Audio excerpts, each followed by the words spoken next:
Happy Devils Sunday. This is the Let's Go Devils podcast post-game. I'm your host, Sam Wu, here with Scotty of SiriusXM, Liquid Metal. And Shorts Guy will be joining us a little shortly. Devils. Look at the puns. Look at the puns, Sam Wu. Shorts Guy and shortly. Oh, okay. I see what you're doing there. I see what you're doing. Oh, there he is. Look at that. Bing, bang, boom. Shorts Guy, we didn't do a tech check before you got on. Is your mic working? We can't hear you. Can you hear me at all or no? Can you tap your mic? Tap your mic. Yeah, I know. Hold on. We'll get back to you. Yeah, get back. Well, yeah, we'll do the rundown and everything. How's it going, Sam Wu? Well,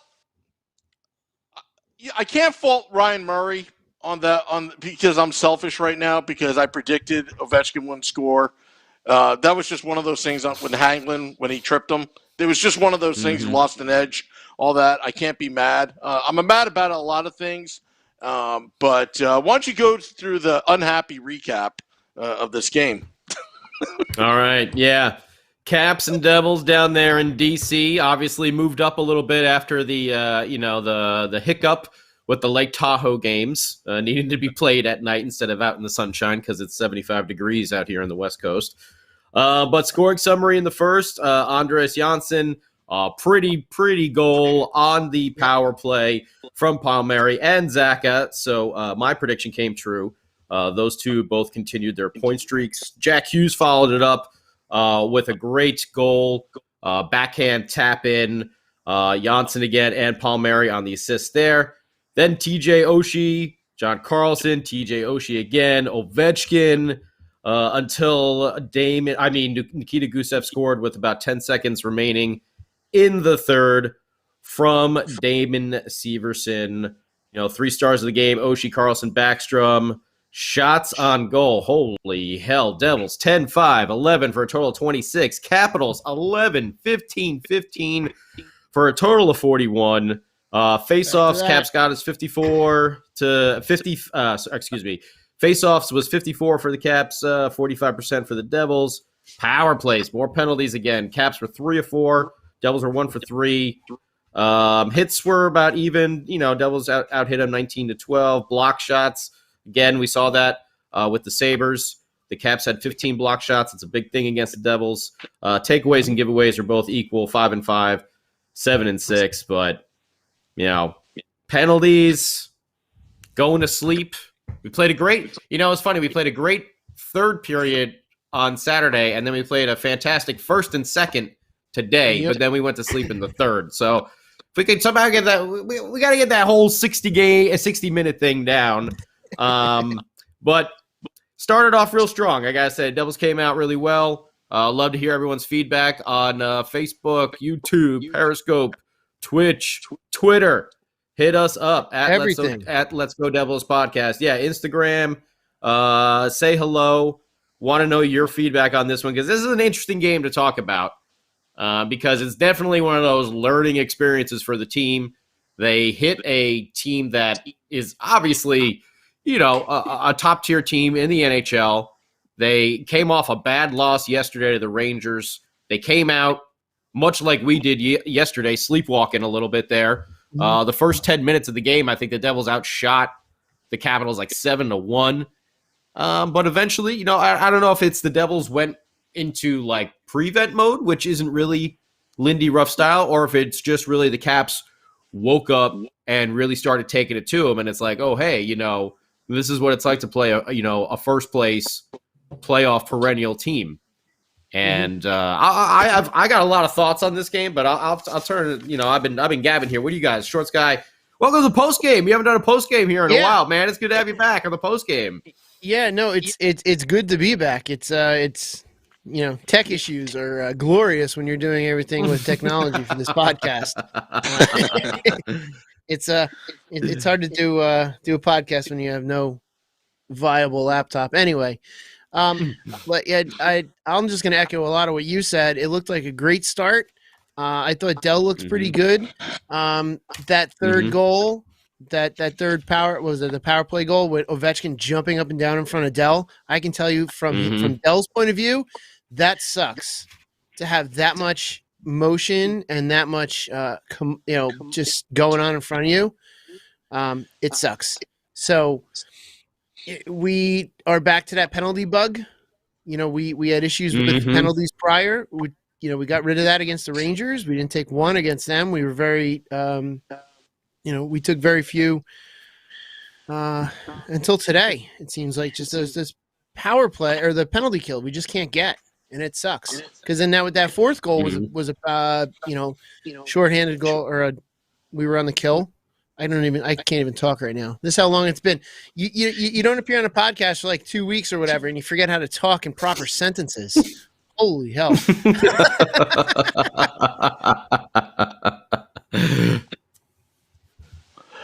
Guys, I got some beef. Oh, there he is. Okay, I thought we had a freeze. Again. I thought we had a freeze there for a second. Oh, No, you I didn't. got Go some ahead, beef. Sam. I Sam got was beef always all got the around. beef. And Oh, boy. Shorts guy, Give me your beef.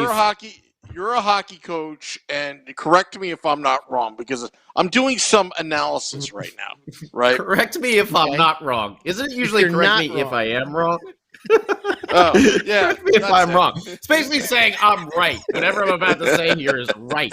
I know. I'm I'm kidding either around. right or right. Yep. All right. So obviously, special teams is an issue with the New Jersey Devils. The penalty kill. I was telling Scotty, and I was actually texting you guys, there's just some fundamentals that are just not even there. Not completely, not there. Their positioning is so awful that they look like a bunch of scatterbrained idiots out there. And I'm being serious. One other thing that I'm talking about, not discipline, and I'm going to get a lot of beef for this, and I'm probably going to be very unpopular. But Where's the sound at clip? some point, you got to bench Palmieri. I saw it yesterday, and I saw it today. Sometimes his temper gets the best of him. He took a stupid penalty, that holding penalty. Bad penalty today. That was a bad penalty. And I looked at the replay yesterday where, one of the Buffalo Sabres, it looked like it was a headshot or whatever, and I replayed it 15 times. To Palmieri's defense, it was a vicious hit. Nobody wants that. But you got to calm down. You got the A on the jersey. Calm down. Sometimes you got to suck it up. But that penalty was such a bad penalty that if I was Lindy Ruff, if I was coaching Don't this be team, like Sam Wu, Kyle Palmieri. Calm down. I like how you yell at someone to calm down. But yeah, it's kind of like an oxymoron, right? But seriously, if I know what you're Palmieri saying, though. has got to take that emotion and be productive with it. You can't be in the box. You're wearing the A, for crying out loud. You're held to a higher standard. All right? I understand the grittiness. I understand how hard it is to play. But you're a leader of a young team. Support your new captain, right? It doesn't matter if you're wearing the A or the C. That was a dumb penalty, and then that was, to me, the game changer. The Ovechkin goal was just icing on the cake for the Capitals. But let's go back to the penalty kill, right? It's Douglas just Walker on the Facebook agrees with you too, Sam Wu.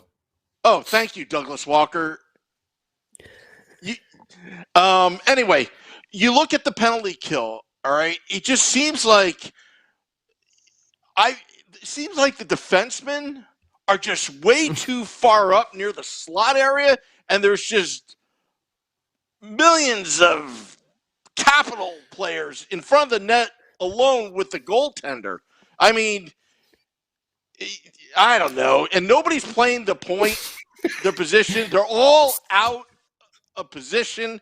The wingers. This penalty kill is so bad. Sam Wu can't even think anymore. That's what I'm getting here. He can't even think. They can't even analyze it. It's so bad.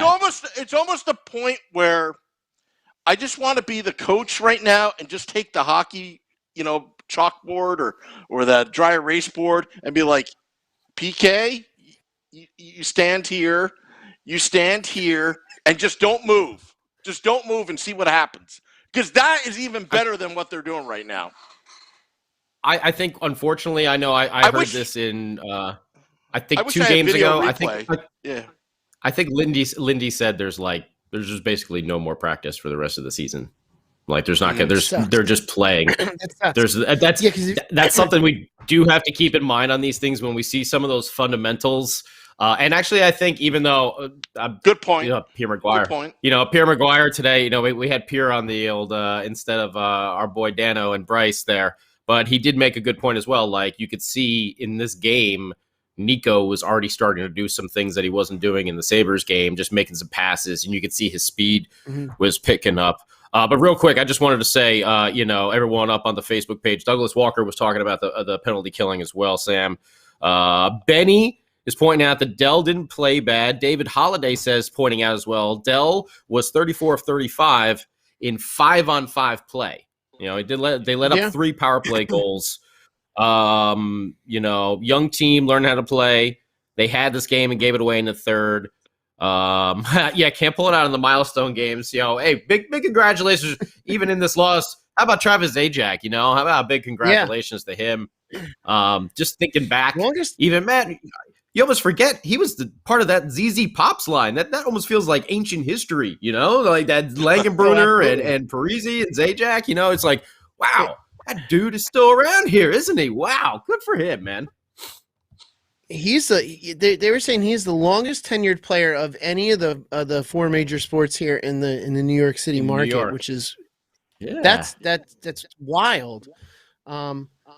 It's one of those things, and they also mentioned on the broadcast, and I would agree, a very quiet 1,000-game career.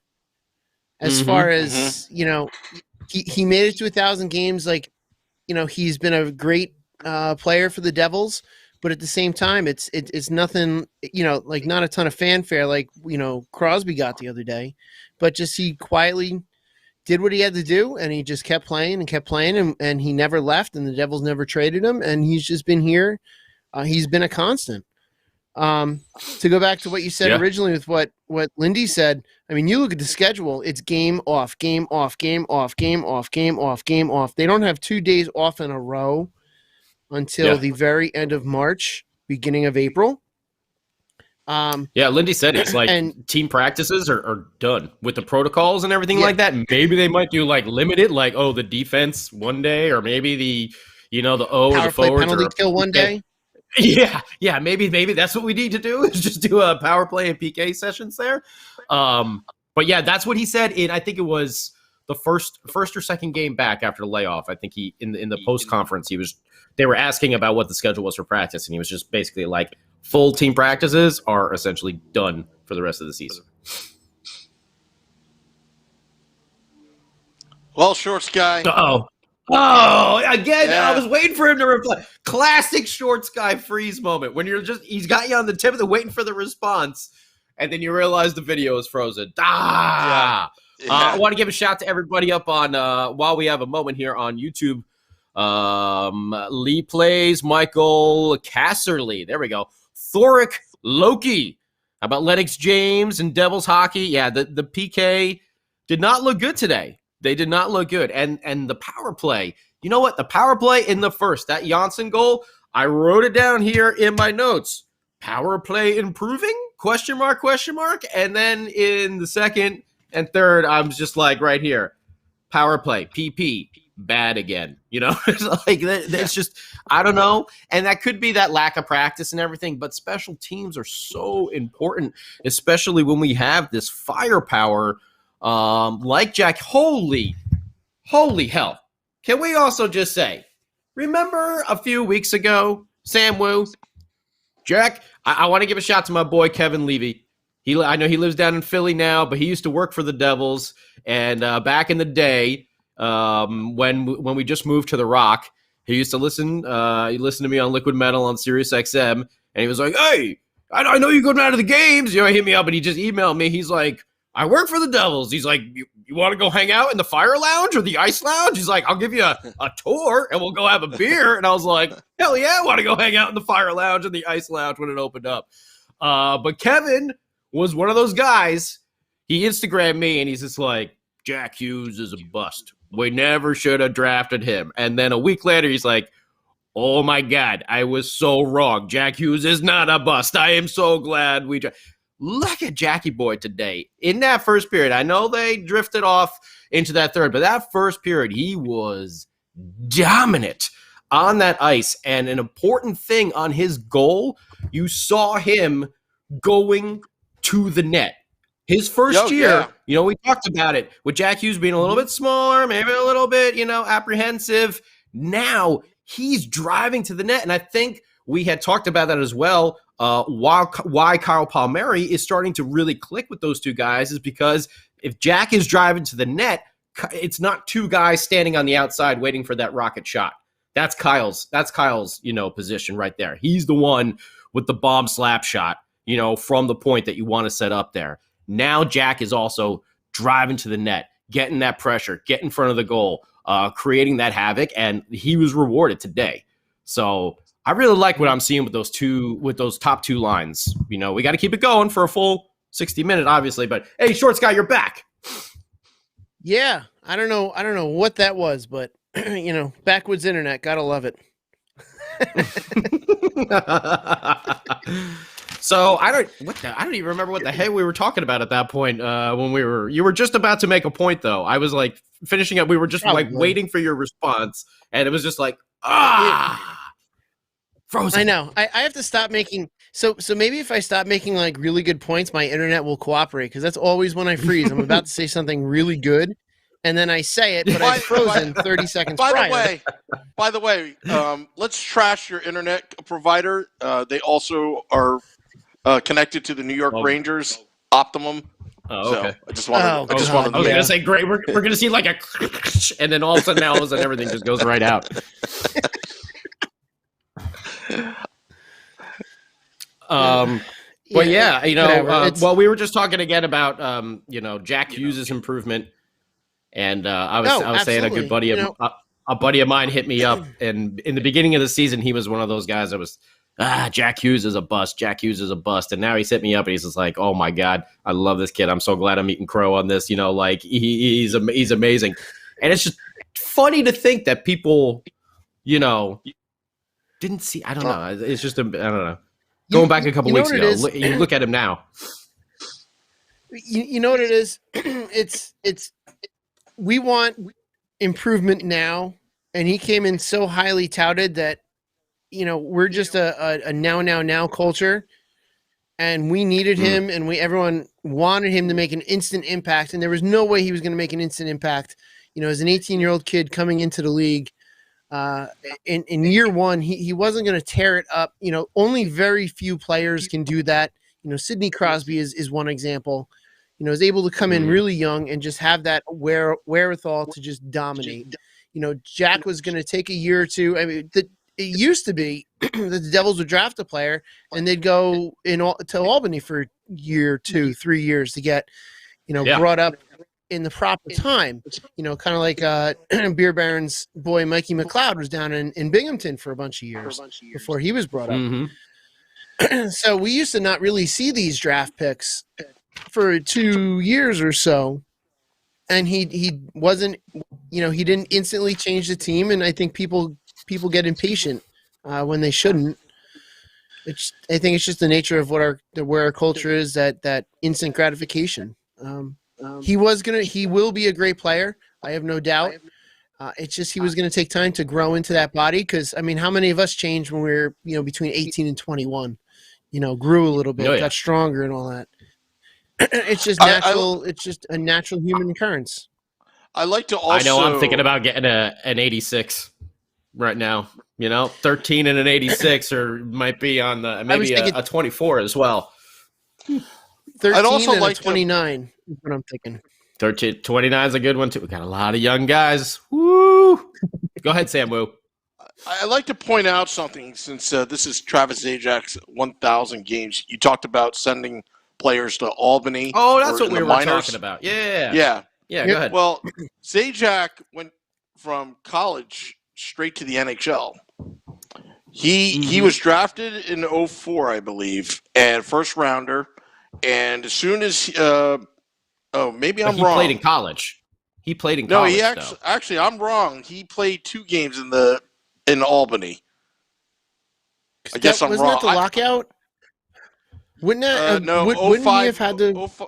05, 06, he played 2 games in Albany. I thought he played all of his games in the NHL when he became professional. I guess I'm wrong. I just saw the what year was stat there. What was his draft number? Where was he drafted? 19 or 20 in the first round. Okay, so there's a huge difference of expectation between 1 and 20. Yeah. Yeah. You know, think Jack Hughes coming in as number 1. Everyone's thought is, oh, this guy's the first overall pick. This guy's going to be an instant, impact maker. It's not always the case. So there's a big difference.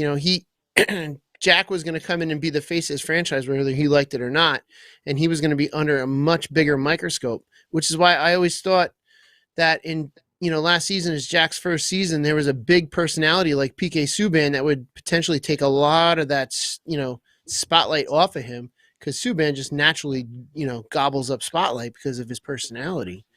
I always thought that was a good thing, but Zajac coming in as 19th, 20th overall pick, and coming immediately into the NHL, he's probably thinking, second, third line, whereas everyone was assuming first overall pick, this guy should be first line, maybe second line, and should be doing some instant impact for this team, where less expectations the further down you're drafted. Yeah. But that tells you the Devils drafted a goalie at the Devils drafted a pretty okay goalie at 19, and no one thought he was going to do well. Just saying. Well, Zajac, I mean, that tells you how good Zajac is, because when he came up, Lou had some cap issues.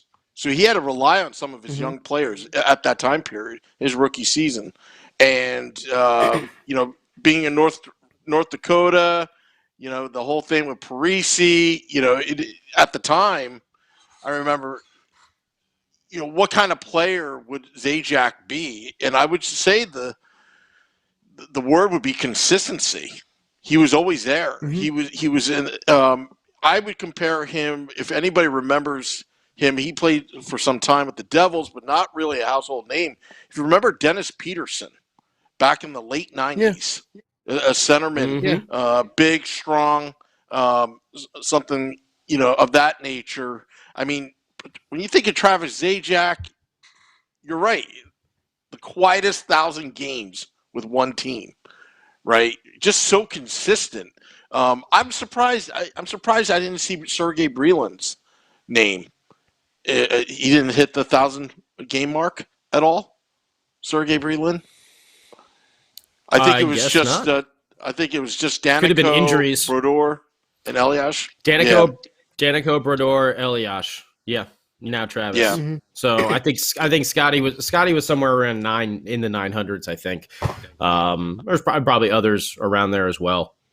So, but yeah, hell of a career for Travis Zajac so far, and he's one that I think eventually, seeing how things play out here, because we are a young team, we are still learning. As Ray Leo is saying, our special teams is the biggest issue. Craig, Zajac probably needs to be that third line center. I like him there. Who are his wingers going to be? Today it was Gusev and Malstev. I've liked what I've seen from Yanni Kuokkanen. Sharon Govich, I think, is very streaky, as a scorer. I feel like Kuokkanen has been a little bit more solid in that sense, but they got to figure that out to get to those 4 lines, because you got your Hughes line now situated. Nico's back, so it looks like a Nico, Bratt, and Zaka there. Who's going to be that third line? Because it looks like McLeod and Bastian are, with Miles Wood are a really good fourth line. I don't know. Did they start doing like a platoon? With some of these guys. Is Is it just me, or maybe I just didn't pay enough attention the last 2 days? But that fourth line didn't seem like it was making as much noise as it had been prior to the COVID stoppage. Maybe I just wasn't paying enough attention. They got a couple good scoring chances, but yeah, a little bit more quiet. Right before we stopped play, right before we stopped play, like we were heralding them as like the other line. Like, you know, there was the first line and then the fourth line, and the fourth line was just a massive impact line. And then our second and third were to be figured out. But I feel like the last two games that fourth line, their impact in the game wasn't as noticeable as it had been prior to, you know, our 2-week break. So I don't know. You know, we're going to figure it out. You know, there was always going to be questions of what to do once Nico came back.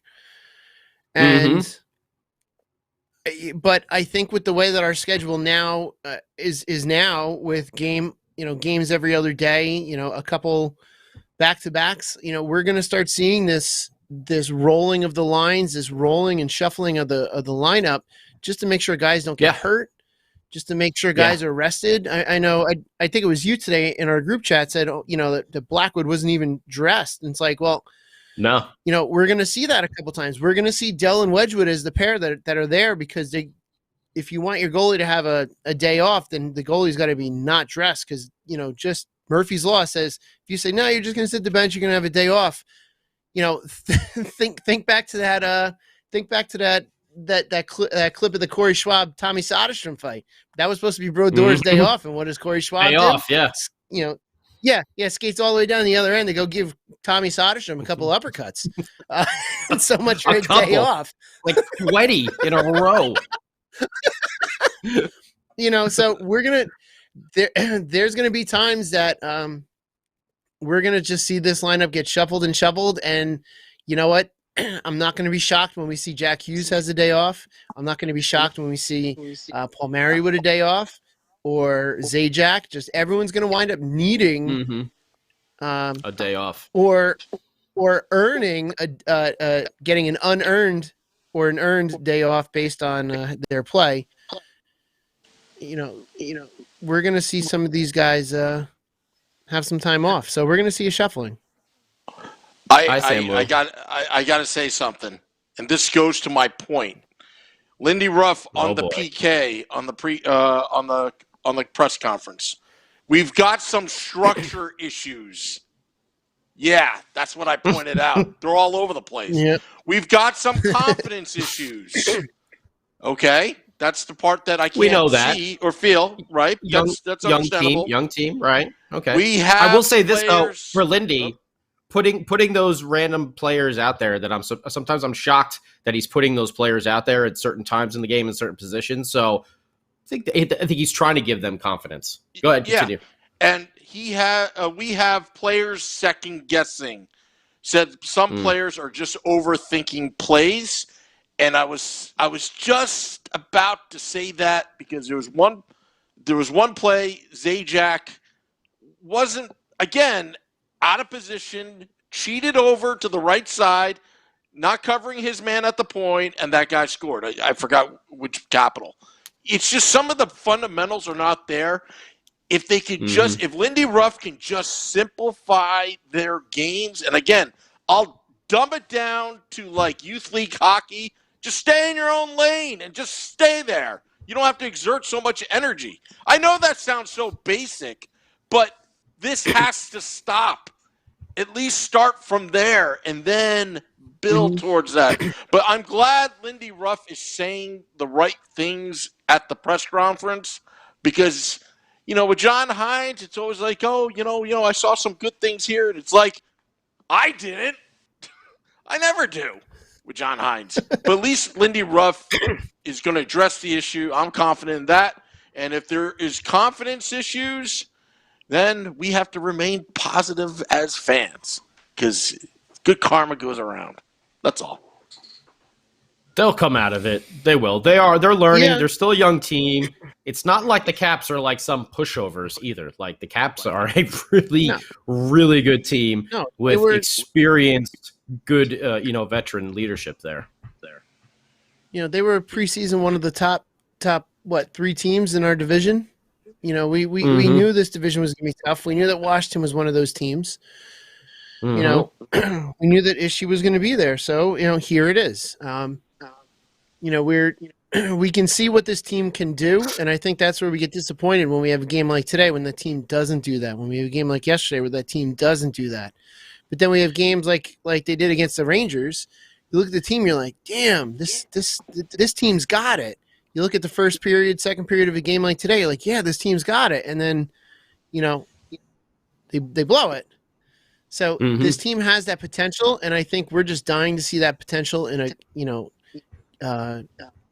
consistently, and that's going to be that next stepping stone from this team is getting that consistency to be that team that we know they can be, that can dominate a game, and then that can win games. And I still believe this team has the chance to squeak into that fourth spot in this division. I still think. I think they could. We have that. I think they could definitely fight for it. Yeah. Yeah. And I think with these canceled games and with this change of the schedule, we'll know that some teams, Rangers, are out well before the season's over. And then we may be one of those teams that we won't know until we do our post-game podcast in the last game of the season where we could potentially be celebrating clinching that fourth spot. So it's going to be a fun ride. Let's just know that, let's remember they're a young team and they're going to just continue to get better. Yeah. I just want to read off a couple YouTube Live comments before we go.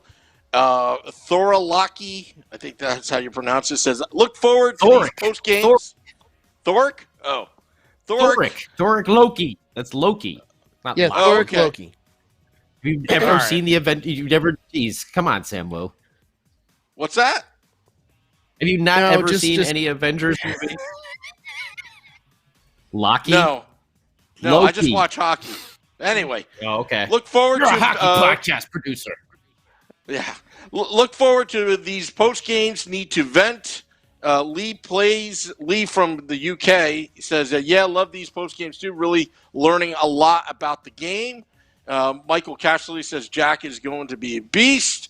And our PK used to be one of our great strains. Ha ha ha. Crazy says Devils hockey. And I like to vent too. I wrote there. I like to vent too, but you got to keep the hits clean. Just remember that, folks. We just got to remind you. It's okay to get aggressive, but keep the hits clean. Also, all right. So we have a podcast later tonight, 9 p.m. Eastern. Our regular Sunday podcast with the schedule change. It turned out to be a triple header Sunday for us. So we will see you. Yeah, we will see you at 9 p.m. Eastern. Any final thoughts, predictions? Sky's with the predictions. So we got Buffalo coming up. We got 2 in a row against Buffalo Tuesday and Thursday. So it's great for us as fans. We get one day off tomorrow and then right back at it again. So I'm going to go with our boy, Captain O'Captain, Nico. I'm going to say he gets a 2-pointer night. I'm going to say a goal and assist for Nico Hischier against his old line mate, Taylor Hall, and Buffalo. Short Sky. I'll say my prediction for tonight. So you're going to have to tune in at 9 o'clock tonight to get my prediction. Ooh. What a teaser. Teaser. Wow. Wow. I'm going to predict that Erica Wachter is going to change the dynamics on Tuesday with her wardrobe and a Devils win. KT was in red and black tonight. KT was in red and black on NBC. She's a big Devils fan. Yep. We'll have to get her on the podcast. Absolutely. Works for me. We better let Josh know. Anyway, we'll tell you off air, Scotty. All right. Oh, okay. Well, this is wrap up of Devils post game. We'll see you at 9 p.m. Eastern tonight. Well, Let's Go Devils podcast. Till next time, let's go Devils.